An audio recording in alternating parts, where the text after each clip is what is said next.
Good afternoon. My name is Amy Lutzke. I am the Assistant Director at the Dwight Foster Public Library in Fort Atkinson. I am coming to you today via a video since I am unable to be at the conference. And my responsibility on this panel is to talk about historical fiction. As I was researching books to read and review, I found a new historical fiction resource that I would like to share with you. It is the Historical Novel Society. If you are not familiar with them, they have a great website at historicalnovelsociety.org. It includes reviews, book discussion guides, lists of forthcoming publications, and copies of articles from their print journal. So you may want to check that out. The first book that I'm going to talk about today is The Accidental Empress. This book was a fascinating story of somebody who I had never heard about before, but who actually turns out to be a pretty important historical figure. The Empress Elizabeth of Austria. She became empress by marrying Emperor Franz Joseph I in 1854. Elizabeth, who's also known as Sissy, was not actually supposed to be the bride of Franz Joseph I. It was supposed to be her older sister, Helene. However, when the two young women arrived at court, Helene was already really not very interested in becoming the wife of the emperor, and Franz Joseph himself was much more attracted to Elizabeth, the younger sister, and so he married Elizabeth instead of Helene. This is just the first twist in what is an amazing life. Elizabeth, as Empress, witnessed an incredible amount of history and was instrumental in some of the historical events that occurred during her lifetime. However, there was a whole lot of scandal and tragedy, and she herself was kind of an interesting person. But the book is really draws you into the story. It is written in the third person. I generally prefer these kinds of stories written in the first person, but the author did a great job with this one. You feel pulled into the time period. You feel pulled into the Habsburg court that existed at that time, and the strictness and the regimens. Sissy, Empress Elizabeth, struggled a lot in that court. Her mother-in-law was, in fact, her aunt as well, and her aunt was a very controlling person who took Sissy's two young daughters away from her shortly after birth so that she could influence them and raise them up. Which was a difficult thing for Sissy to handle, as well as earlier on in her marriage, she failed to produce the all-important male heir, and so she was not terribly popular in court. That did change later on, but in the earlier part of her life. As I was reading this book, I kept thinking, holy cow, how is this author going to wrap this all up? Because of how long she was taking to write about these earlier parts of Sissy's life. And as it turned out, it's because this book does not cover all of Empress Elizabeth's life. There is a planned sequel that will pick up where this book ends. So if people enjoy this one, they would be anticipating the second part of the story. This book will appeal to fans of Philippa Gregory and Michelle Moran and others who write that type of period piece. The second book I'm going to talk about is Juliets Nurse. This is, of course, a rewriting of the story of Romeo and Juliet. The author is Lois Levine, but the story is told from the perspective of the nurse who appears in the story. The nurse's name in this book is Angelica, and Angelica's own one-day-old daughter dies at the same time that Juliet is born, and so her husband sends her to the House of Capulets to be the wet nurse for Juliet and care for her throughout her life. This book is filled with humor and sensuality, and of course, we all know the tragedy. Um, this one is told in the first person, so Angelica is actually telling us the story. Um, but there's a different perspective here in that, um, of course, it's the typical Romeo and Juliet story, but also the story of Angelica's life, her situation in that time period, what the life of a person who was working in the service of someone at that point in time was like, and her own events in her life. Very enjoyable. 4.5 stars on Amazon, positive reviews in the media and review resources. And I think fans of Sarah Danant, Philippa Gregory again, Jennifer Chavarini, and Bernard Cornwell would probably enjoy this story.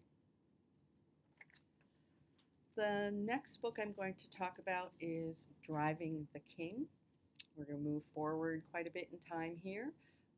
This book, my light is shining on the cover, is written by Ravi Howard. Ravi Howard has written another book, Like Trees Walking, which was extremely well reviewed.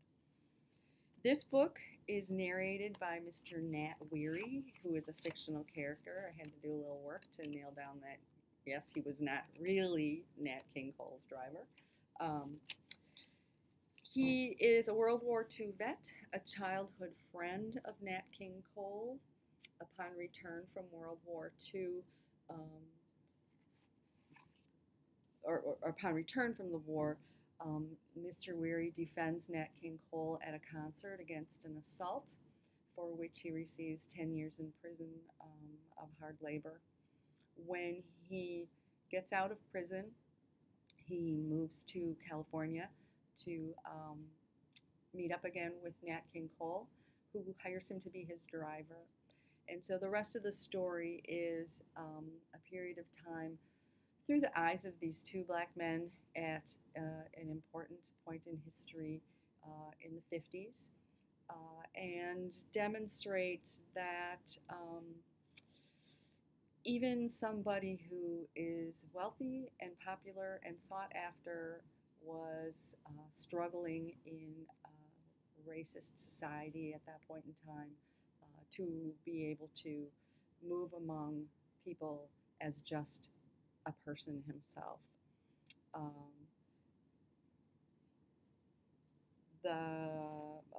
Mr. Weary is a great narrator. I loved his voice. He can be funny at times. The dialogue in this story is extremely well written, and it has also received 4 stars on Amazon and positive reviews in media and review sources.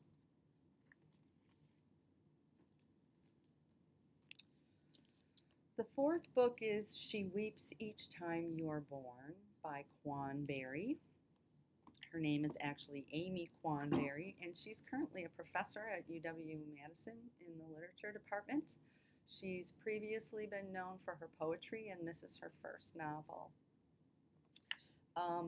This is the story of Rabbit, but actually it's mostly the story of Vietnam from the days of French Indochina, the rubber plantations, the French occupation, on through the United States action and the post-war unification.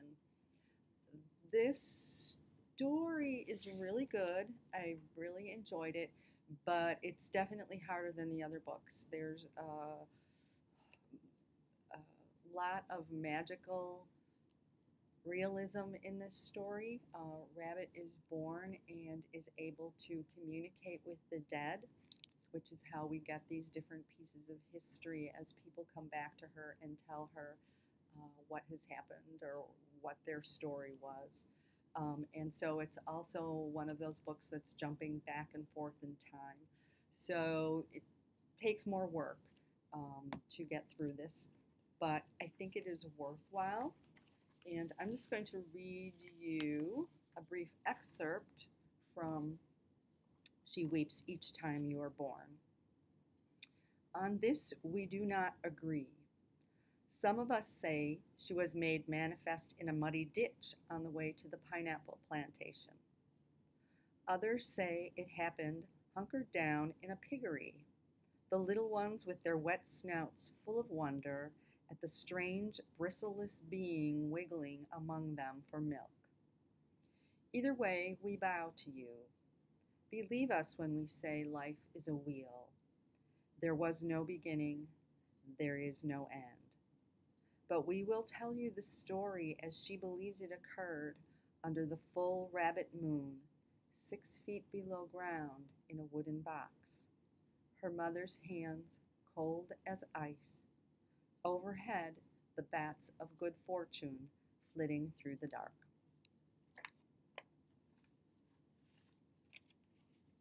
This book has received a lot of publicity in literary journals and in the media. And I think, no, it's not going to be for everybody, but it's a very good book. Difficult because of the way it's written, difficult because of the subject matter. Okay, and the last one, we're going to go way back in time again. This is The Invention of Fire by Bruce Holzinger. This is the second, and this is historical fiction mystery. This is the second medieval mystery written by this author and features John Gower, a poet, as the primary investigator of the mystery. This is set in London in 1386 and features Geoffrey Chaucer as one of the characters.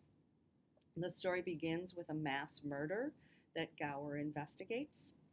He learns that 16 men have died from a dangerous new weapon, the handgun, Handgonne.